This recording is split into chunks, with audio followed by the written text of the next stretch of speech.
마방진 심화 2번과 4번을 한번 풀어보도록 하겠습니다. 그럼 우선 심화 2번 먼저 한번 풀어보도록 할게요. 심화 2번 문제 읽어볼게요. 다음 동그라미 안에 1부터 9까지의 수를 하나씩 넣어 삼각형의 세 변 위에 내수의 합이 같게 만들려고 합니다. 내수의 합이 가장 작을 때와 가장 클 때의 합을 구하세요 라고 말했습니다. 그럼 가장 작을 때 가장 클 때 이렇게 나누어서 생각해 보도록 하겠습니다. 그리고 1부터 9까지라고 했기 때문에 1부터 9까지 적어 볼게요. 3, 4, 5, 6, 7, 8, 9. 그럼 가장 작을 때는 제가 생각했을 땐 우선 4개씩 그려보고요. 당연히 1, 2, 3이 꼭지점이 들어가야 될 것 같아요. 이렇게. 이렇게 그려보도록 하겠습니다. 그러면 가장 작을 때 우선 1, 2, 3을 넣어볼게요. 1, 2, 3을 넣어보고요. 1, 2, 3은 겹친다라는 걸 알 수 있겠죠. 겹칩니다. 그러면 1부터 9까지의 합을 먼저 구했을 때 45라는 사실을 우린 알 수 있고요. 45에서 1, 2, 3이 겹치니까 1, 2, 3의 합은 6을 더하면 51이 되겠죠. 그럼 51을 3으로 나누면 17이 되겠네요. 그러면 가운데 여기 17을 두 수의 합을 모두 다 17로 만들어 주시면 되겠네요. 그러면 가운데 두 수의 합이 여기가 3이니까 14가 될 거고요. 여기는 5가 되니까 12가 될 거고요. 여기는 4가 되니까 13이 되는 걸 생각해 보면 되겠죠. 1, 2, 3 지우고 14가 되는 방법은 9하고 4가 될 수도 있겠고요. 그러면 우선 14가 되는 방법을 먼저 생각해 보겠습니다. 14가 되는 방법은 5하고 9가 있겠죠. 5하고 9를 이렇게 적고요. 12가 되는 방법은 8하고 4를 적으면 되겠죠. 8하고 4. 그럼 13이 되는 방법은 6하고 7을 적으면 되겠네요. 그러면 우리가 일반적으로 봤을 때는 13이 되는 합을 구할 수 있는 거죠. 4하고 9, 5하고 8, 6하고 7. 그럼 6하고 7을 그냥 두고 나머지 두 수를 서로 바꾸면 이렇게 풀 수 있다라고 생각해 볼 수 있고요.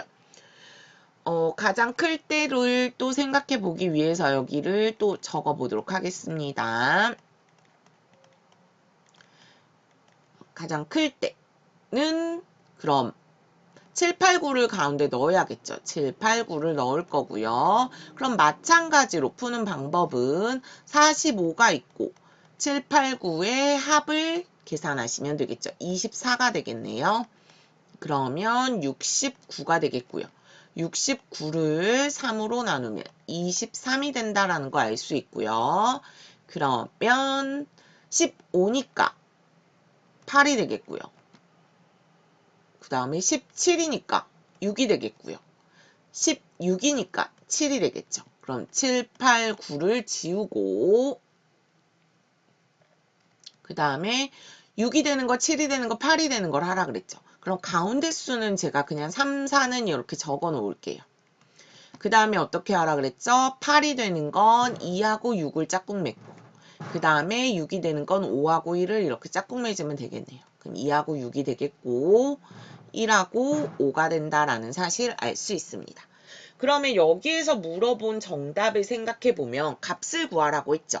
그럼 가장 작을 때는 17을 적으면 되겠고요. 그 다음에 가장 클 때는 23을 적어주시면 되겠습니다. 가장 클 때. 이렇게 적어주시면 되겠습니다. 그럼 우리 이제 심화 4번 문제 한번 풀어보도록 할게요. 심화 4번 보면요.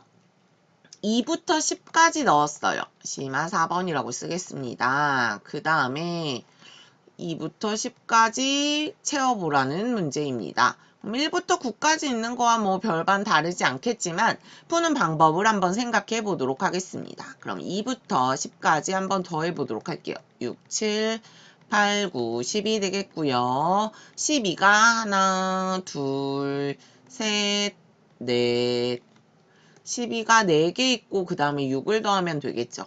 48에서 6을 더하게 되면 54가 되겠고요. 54를 3으로 나누면 되겠습니다. 그럼 18이 된다라는 걸 알 수 있겠네요. 그럼 2부터 10까지 수를 가지고 세 수의 합으로 18을 만들 수 있는 걸 생각해 보도록 하겠습니다. 그러면 2하고 18이 되려면 6하고 10이 되겠죠.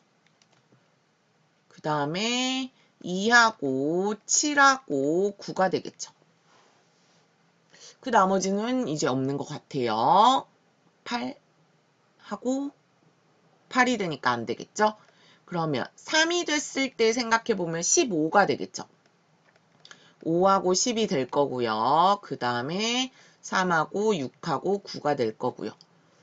그 다음에 3하고 7하고 8이 되겠죠.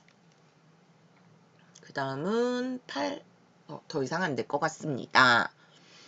그 다음에는 4가 들어가는 걸 생각해 볼게요. 14가 들어가야 되겠죠. 그러면 5하고 9가 돼야 될 거고요.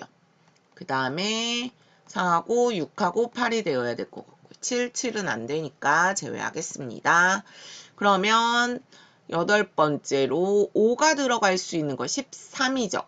5하고 6하고 7이 되면 되겠네요. 더 이상 없을 것 같고요. 그러면 이제 개수를 한번 세보도록 하겠습니다. 2의 개수는 2개가 있고요. 3의 개수는 3개가 있고요. 4의 개수는 2개가 있고요. 5의 개수는 하나, 둘, 3개가 있고요. 그 다음에 6의 개수는 하나, 둘, 셋, 4개가 있네요. 그 다음에 7의 개수는 하나, 둘, 3개가 있네요. 그 다음에 8의 개수는 하나, 2개가 있네요. 9의 개수는 하나, 둘, 3개가 있네요. 10의 개수는 2개가 있습니다. 그러면 우선 생각해 봐야 되는 건 4개가 있는 6은 반드시 가운데 있어야겠죠. 6은 반드시 가운데 있어야 될 것 같고요. 그 다음에 3개가 되는 것은 꼭지점에 있어야 된다라는 거죠. 꼭지점에 있어야 돼요. 그러면 6이 가운데 있을 때 우리는 12가 되어야겠죠. 12가 되는 걸 두 수를 짝을 지어 보겠습니다. 3하고 9하고 5하고 7이 되겠죠? 그럼 3하고 9를 여기다 쓰고 5하고 7을 여기다 쓰겠습니다. 그러면 이제 나머지를 채우면 되겠네요. 여기는 8이 될 거고요. 여기는 2가 될 거고요. 여기는 14니까 4가 될 거고 8이니까 10이 되겠죠. 그렇기 때문에 가운데 우선 6이 들어가야 되고 꼭지점별로 7, 5, 3, 9가 바뀔 수 있으므로 나머지 부분은 또 바뀔 수 있다라고 생각해 주시면 되겠습니다. 그래서 지금까지 우리 심화 4번까지 문제 풀어봤습니다.